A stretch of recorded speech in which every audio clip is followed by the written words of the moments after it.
مرة فكرت تعملي دايت وما تكمليش، مرة تشوفي الحلويات وتقولي فري وما تلتزميش، ومرة تانية ست الحبايب تعمل فطير وقرقيش.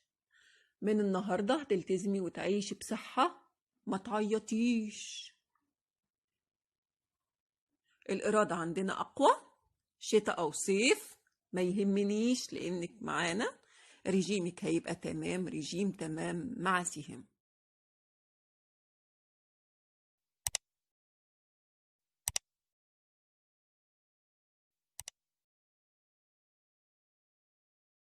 السلام عليكم ورحمة الله وبركاته. ازيكم عاملين ايه؟ وحشتوني جدا جدا يا احلى متابعين في الدنيا.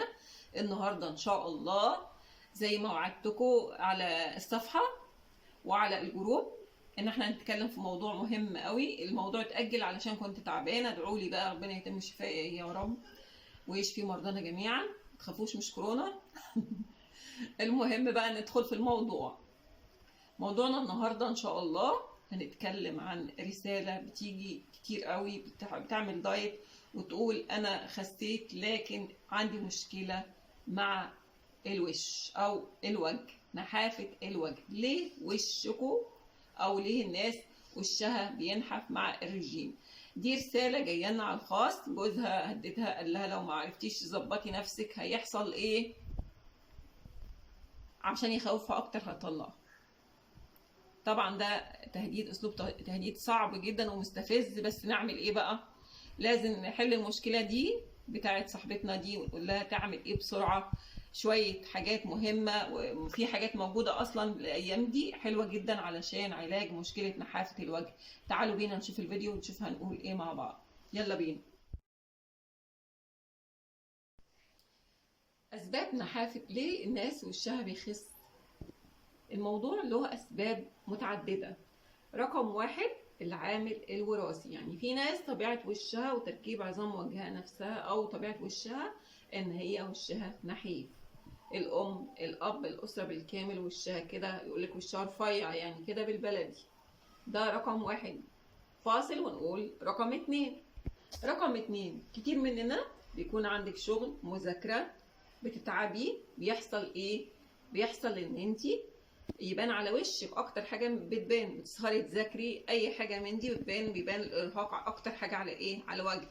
تعبانه، إيه، اشتغلت كتير، هكذا. ده رقم اتنين.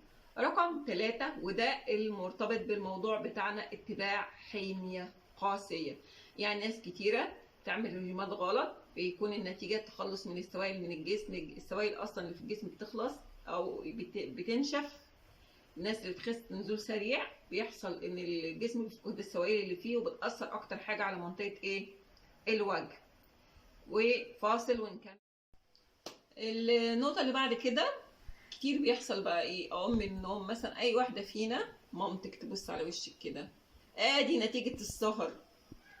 السهر اكتر حاجة، قلة النوم والسهر ده بيأثر على اكتر حاجة بيأثر عليها هي الوش. فالوش بيبدأ بيبان خاسس، بيبان ضعيف.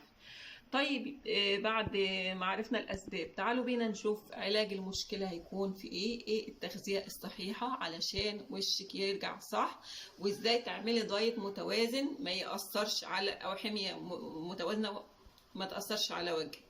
يلا بينا نشوف. قلنا الأسباب، نقول مع بعض علاج سهل وسريع وسري، والموضوع برضه هيكون له بقية.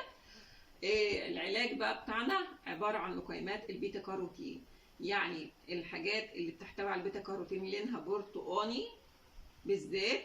وفي كمان خضروات غير الحاجات دي، غير الحاجات اللي لونها برتقاني. ممكن احنا في موسم البطاطا ممكن تاخدي لقيمة من البطاطا الحلوة مع الحليب، او مع ماده دهنيه بزيت زيتون او زبده وسكر وقرفه او جزر بالبشاميل او قرع عسلي او اي حاجه حلوه بالبشاميل. اي حاجه اسفه. ممكن تاخدي بالحليب او بالزبده او زيت الزيتون مع البطاطا الحلوه او مع الجزر او مع القرع العسلي. دي كلقيمه تتكرر، مثلا تتاخد معلقتين كبار لقيمه او حلو وجبه. تكرر مثلا القائمة دي مثلا مدة اسبوع ونشوف النتيجة، ان شاء الله تلاقي النتيجة حلوة. ممكن ان انت تعمليها وقت اللزوم، جربيها يومين 3 وشوفي هيحصل ايه، وان شاء الله هتلاقي نتيجة جميلة. البيتا كاروتين كمان مفيد جدا وبيساعد على الحرق، وكمان هيخلي وشك يبقى جميل ان شاء الله.